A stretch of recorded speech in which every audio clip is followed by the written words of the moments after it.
মঞ্চে ভবিষ্ঠ অতিথিবর্গ যারা এসছেন প্রত্যেকেই জানেন শহীদ পরিবার থেকে এসছেন তরুণবাবু এবং চিত্ততোষ বাবুকে প্রণাম জানিয়ে আমি খুব সংক্ষেপে বলার চেষ্টা করি যে ভারতের ইতিহাসে আমরা দেখেছি অনেক কিছু, নেতাজি নিয়ে শেষ বলার নেই, আমি একটু অববিট কিছু বলার চেষ্টা করছি যা নিউজ ভ্যালু আছে।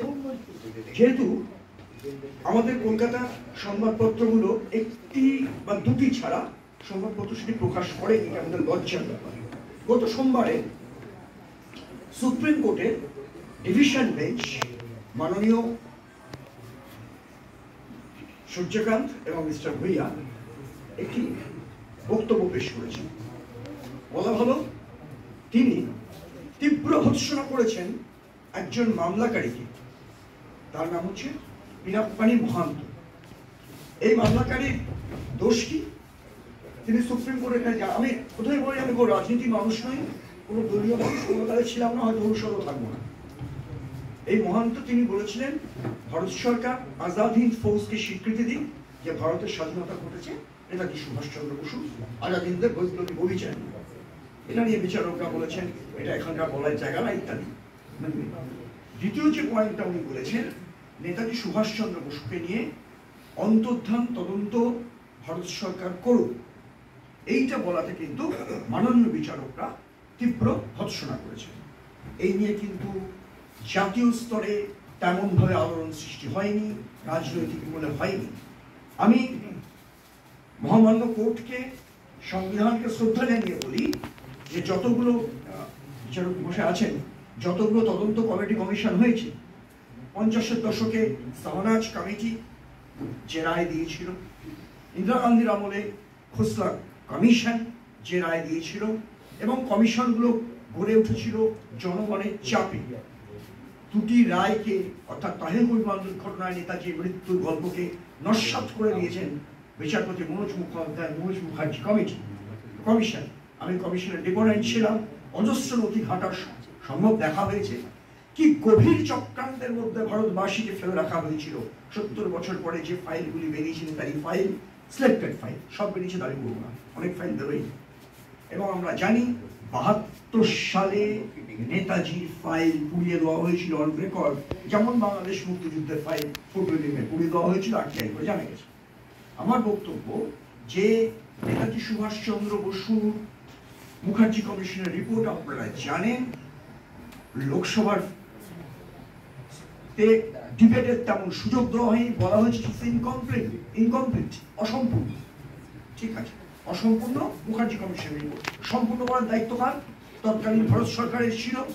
দেখা যাচ্ছে সেই, এবং এটা নিয়ে 14 সালে যখন ডিক্লাসিফাই আন্দোলন চলছে, আমি দিল্লিতে ছিলাম, ডিক্লাসিফাই মঞ্চ থেকে সরাসরি সাউথ ব্লকে গিয়ে একদম পিএমওতে গিয়ে চিঠি দিয়ে এসেছিলাম, দুটি আবেদন করেছিলাম।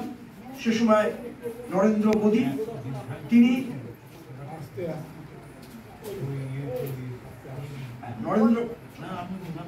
নরেন্দ্র মোদী জাপান যাবেন, উনি 28 তারিখে যাবেন, আমি গেছিলাম 20 তারিখে পিএমওতে গিয়ে। সবিনয় রিকোয়েস্ট ছিল যে আপনি রেঙ্কোচি মন্দিরে যাবেন না, কারণ দিয়েছিলাম কিছু মুখার্জি কমিশন রিপোর্ট। আর একটা আবেদন ছিল যে মুখার্জি কমিশনকে দিয়ে দেন গভর্নমেন্ট। শিবরাজ পাতিল তৎকালীন স্বরাষ্ট্রমন্ত্রী 2005 সালে পার্লামেন্টের ফ্লোরে বলেছিলেন ইনকমপ্লিট। এই ইনকমপ্লিট মুখার্জি কমিশনকে কমপ্লিট করুন with national and international justice. কিছু বই দিয়েছিলাম, অ্যাকনোলেজমেন্ট পেয়েছিলাম। মুখার্জি মাননীয় প্রধানমন্ত্রী রেনকোচিতে যাননি প্রথম জাপান সফরে, পরবর্তী দুটি জাপান সফরে উনি যাননি, কিন্তু এই মনোজ মুখার্জি কমিশন একটা ইনকমপ্লিট করে বাতিল করে দেওয়া হয়েছে। মনোজ মুখার্জি কমিশনে কিন্তু ক্যাটাগরিক্যালি প্রমাণ করা হয়েছে কোনো এয়ার ক্র্যাশ ঘটেনি। আপনারা যদি এখনো পাঠ্যপুস্তকগুলো দেখেন, নেতাজিকে 8.5 লাইনের মধ্যে শেষ করে দেওয়া হয়েছে। এই যে ভুলিয়ে দেওয়ার একটা প্রবণতা এবং হিমশৈলের চূড়ার মতো নেতাজিকে আনা হয়েছে। নেতাজিকে নিয়ে খুব কম যে মিথগুলো গড়ে তোলা হয়েছে, উনি মেরেছিলেন, এই পুত্র কন্যা স্ত্রীর গল্প কেন করা হয়েছিল? ওয়ার ক্রিমিনাল লিস্টে উনি আছেন, বহু বড় গবেষকরা বলেন ওয়ার ক্রিমিনাল লিস্টে নেই, আমি দেখেছি, দায়িত্ব নিয়ে বলছি, ওয়ার ক্রিমিনাল লিস্টে উনি আছেন। এবং serial number 66, Bose Subhashchandra, one and only India. শুধু তাই না, এগুলোকে ভুলিয়ে দেওয়া হচ্ছে এবং নানা রকমের উনি নাকি খুন হয়ে গেছেন, এখানে তাই হয়েছেন, এই যে বলা হচ্ছে গাড়ি চালিয়ে গেছেন, টোটাল ভুল। যে ফাইল বেরিয়ে এসছে এটা মিথ্যা। ৬২ জন সিআইএ রয়েছেন, শিশি বসু গাড়ি চালিয়ে বেরিয়ে গেলেন, কখনোই নয়। তাদেরকে মূল গবেষকরা একটা বিভ্রান্ত হয়েছেন, তাদেরকে দোষ দেবো না, অনেক বিদগ্ধ গবেষকরা, কারণ তারা ফাইল দেখার সুযোগ পাননি। আমরা দেখতে পাচ্ছি দিল্লির ফাইলে যে 68-এ শিশি বসু জানতে চাইছেন প্রাইম মিনিস্টার ইন্দিরা গান্ধীর কাছে কিভাবে কলকাতা বাড়িতে টাকা চলে গেল। এখন এগুলো আমরা বললেই বলে এরা কনস্পিরেসি, হচ্ছে নেতাজি নিয়ে কনস্পিরেসি করছে ইত্যাদি ইত্যাদি। যাই হোক, আমার বক্তব্য আমি সংক্ষিপ্ত করে আনছি। নেতাজি সুভাষচন্দ্র বসু ধারাবাহিক পরপর, এবার আমরা দেখতে পাচ্ছি সোভিয়েত রাশিয়ার এক দম্বল বলে মারা গেছেন। টাটকা প্রমাণ পাওয়া গেছে সোভিয়েত রাশিয়া নেতাজি সুভাষচন্দ্র বসুর বক্তব্য এবং তাসখাত চুক্তির সময় যে ব্যাপারটা হচ্ছে বিতর্কিত, কিন্তু মস্কো রেডিও থেকে পরিষ্কার যে নথি এসেছিল ৫৪ সালে না, এটা এসেছিল 66-এ, তাতে মেস গ্যালিনা মস্কো রেডিওর হিন্দি ডিপার্টমেন্টে তিনি জানাচ্ছেন মিস্টার বোসের অনুমতি ছাড়া ভারত সরকারকে আমরা তার হোয়ার অ্যাবাউটস জানাবো না। ভাবতে পারেন, ন্যাশনাল আর্কাইভের ডকুমেন্ট। এবার মিস্টার বোস, তারা বিরোধী, তারা বলল মিস্টার বোস তো কোন না কেন বালক ছাত্র হতে পারে, সে সুভাষ বোস তো লেখেননি, মিস্টার সুভাষ লিখেছেন, সুভাষ বাবু এরা লিখেছেন। পরে আমি দেখেছি যে ওখানে যে সুভাষ নামে ৩ জন ছাত্র রাশিয়ায় তৎকালীন গেছিল ছাত্র, তারা কারোরই পদবী বসু নয়। এবং মস্কোর সেই সময় আপনারা জানেন লৌহ আমল, লৌহ জামানা, কমিউনিস্ট আমল, একটা ছেলে, ভারতের ছেলে মস্কো রেডিও থেকে ভাষণ দিল। সম্ভব?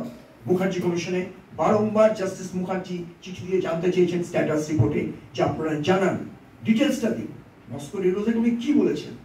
সেই ডিটেলস কিন্তু আমরা আজও পাই।